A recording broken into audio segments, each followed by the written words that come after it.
Hello, beautiful souls, and welcome to this podcast. And this podcast is about navigating grief. So I would advise you to grab a journal, a cup of tea, and maybe even a box of tissues. I might even need them myself. So let's take a deep breath together.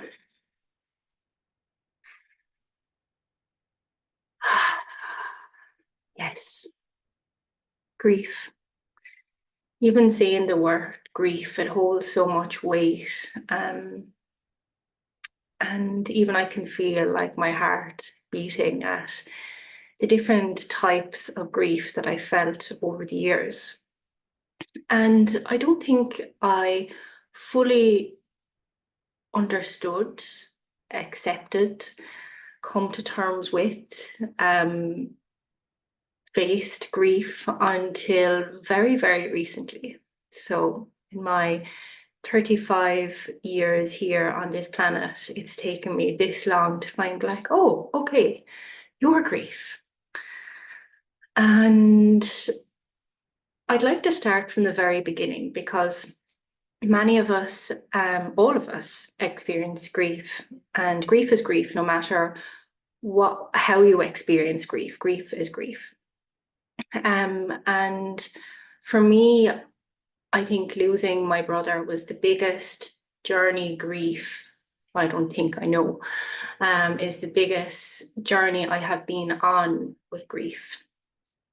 And if somebody had said to me 8 years ago, time will heal, I don't think I could have refrained from, saying something really bad or almost punching that person because, it's hard to comprehend at the time that time does heal and grief does change with time. But grief has been my biggest teacher. And I really hope by sharing these episodes, and I really feel this navigating grief will be several episodes because I don't think I have the energy within me right now to divulge it all. And it definitely deserves a few episodes to really dive deep into navigating grief. But yeah, I feel like I'm at a place where I can talk about it, whereas for years I couldn't talk about it because I couldn't face it. And I couldn't face it because I didn't understand exactly what it was, nor did I know how to navigate it. Because even researching, there's lots about grief and sadness and loss and all the things like that. But there's very little research or help or ways in which, tools to help people to navigate grief.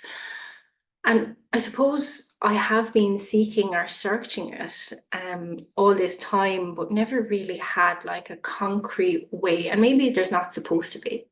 So I really do hope that, again, this sharing does help somebody, because I really wish somebody sat me down and explained it to me at the time, like, this is what you can do with grief, or this is what grief is. And the other reason why I'm sharing this is because grief has been a huge topic this year for me, for my clients. Oh God, I'm getting so emotional now. I've been thinking about the conversations I've had with myself and my clients this year.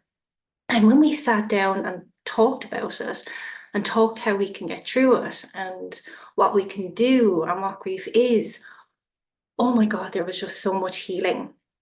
There was so much progress and lightness and letting go of the past and seeing a brighter future. So yeah, let's start from the very, very beginning.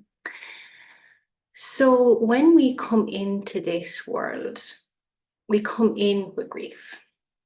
We come in with ancestral grief from both our parents and our grandparents and from our past lives. So, grief is born into this world with us, or we're born into this world with grief.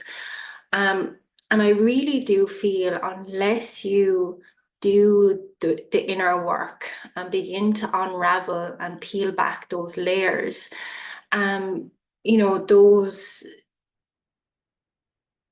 energy of grief that you've been holding on to from ancestors or past lives or whatever, they can show up in your life in many, many different ways, such as anger and rage and depression and sadness, and you don't even know why.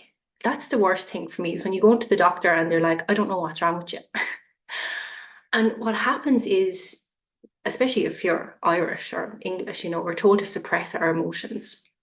So this becomes very, very heavy, and we always look for ways to numb out or disassociate. And for me, it was like extreme things. Like I loved extreme sports, or I loved doing like spontaneous wild things, or like pushing myself to the limit, or partying, anything just to kind of escape the heaviness that I was feeling, that I didn't even know why I was feeling. And everybody has a family history, and everyone's family has stuff. But there's definitely ancestral grief from both sides of my family.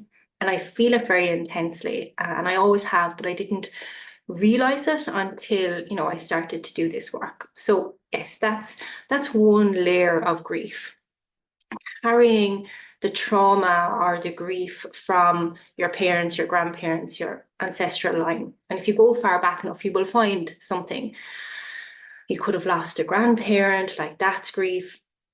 You could have lost a parent, that's incredible, like unexplainable grief. Or a sibling, which I have lost. So yeah, that's like very, very obvious signs of grief. And then you can have other types of grief, like when you are small, you can grieve the loss of parenting. So, parents have a certain role that they're to fulfill. And, if they have their own stuff going on, like obviously all parents do their best or try their best, and nobody's perfect, but you can also grieve the loss of affection or not having a childhood.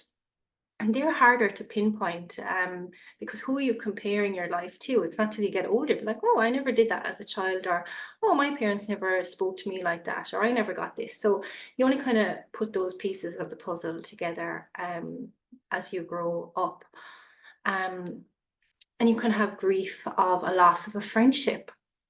When you go to primary school, secondary school, college, like you have some friends that stay with you from the very beginning to the end, and some come and go.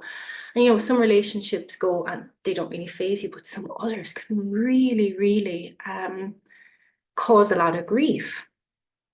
Other grief then can be loss of a pet, like, oh my God, I think I was more attached to pets than people when I was younger.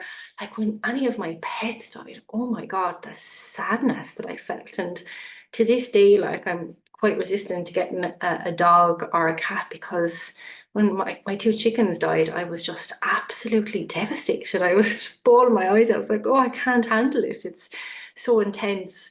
So I remember as a child, like losing animals because we lived beside a main road, and that was so intense.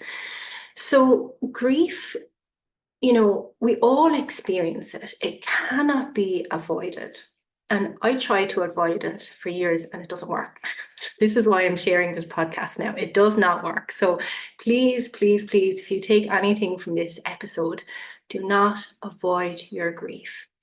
And another thing is, do not compare your grief to somebody else's, because people are, from my experience, and they're like, oh, sure, I didn't lose somebody, or, nobody close to me ever died. That's okay. That doesn't matter. Your grief is your grief, and you're feeling that grief similar or just as intense, maybe, as that person who has lost a loved one and you have lost an animal. Like it is actually very, very similar grief, but it starts to get really warped when you begin to compare, because your mind is thinking, oh, well, that was an animal and that was a person, so I shouldn't be feeling this way. You absolutely should. This is where you really need to honor and accept, wow, I'm really feeling like cut open by this loss. So yes, acceptance is a huge thing, absolutely massive. That like, oh wow, this grief is really, really painful. You can also grieve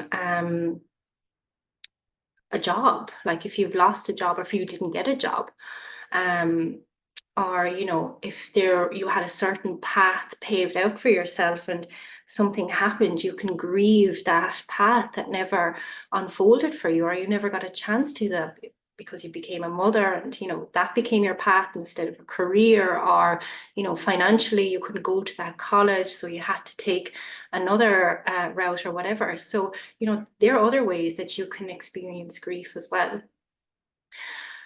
So navigating grief, like I said, the first step is acceptance. Acceptance, and like, yes, I feel grief, this is grief, and really identifying it. And how it's like, even talking about it, I can feel it in my heart. My heart is heavy. Thinking about grief, talking about it feels heavy, it feels wet, it feels tightening in my jaw, I can feel tears. And there's many different stages to grief, but you can feel very angry. Like I felt anger for many years after my brother passed away. I was so angry, not at him, I was just angry. I was just angry at the world. I was just angry how I was feeling. I was just angry. And again, it's really, really important to honor that and respect that, and not try to deny that or think you shouldn't feel that way. And another byproduct of grief is denial. That didn't happen, or I shouldn't feel like that, so I'm, deciding to suppress it or ignore it. And this is really, really just prolonging the suffering, prolonging the process, because if you do befriend grief, and allow it to unfold in whatever way it needs to unfold, because it will be a totally different path for everybody, the process will actually quicken to a certain extent. But it will be a lot smoother, if that's even possible, grief and smooth to be in the same sentence.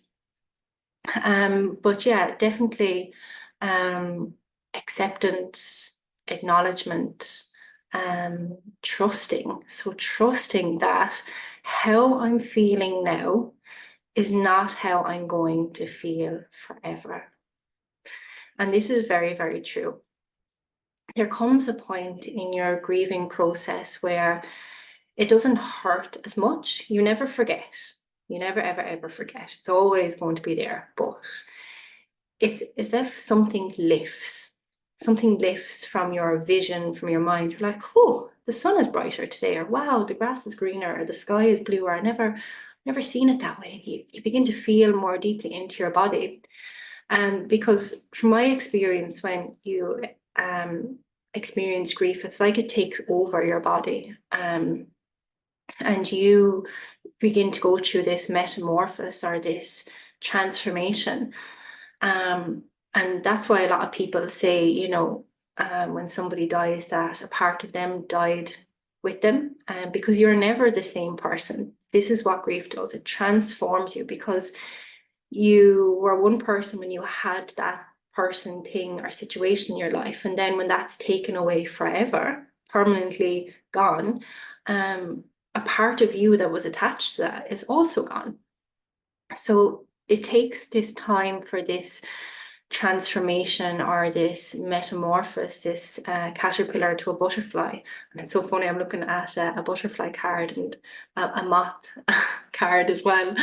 And yeah, it does take time for that transition to happen.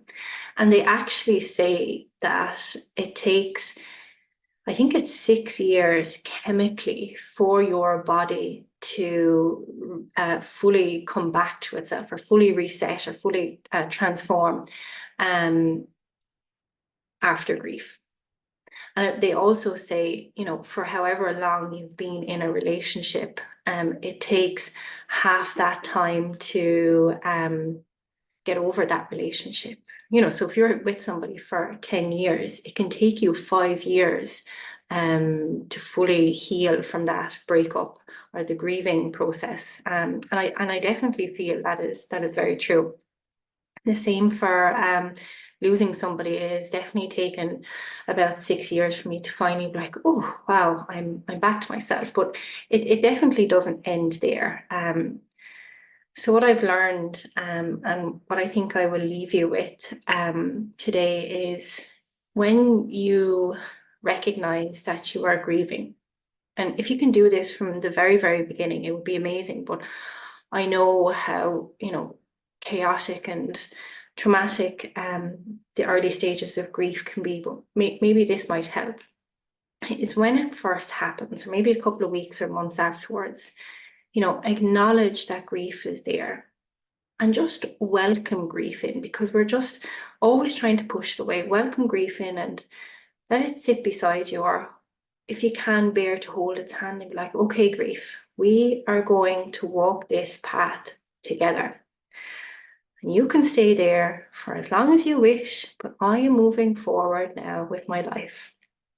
You can walk with me and you can, transform me and teach me and be there beside me while I'm walking forward.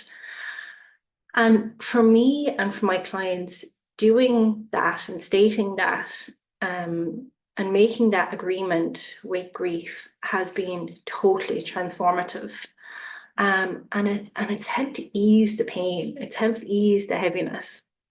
And yeah, accepting that, yeah, this is the way things are and this is how I feel.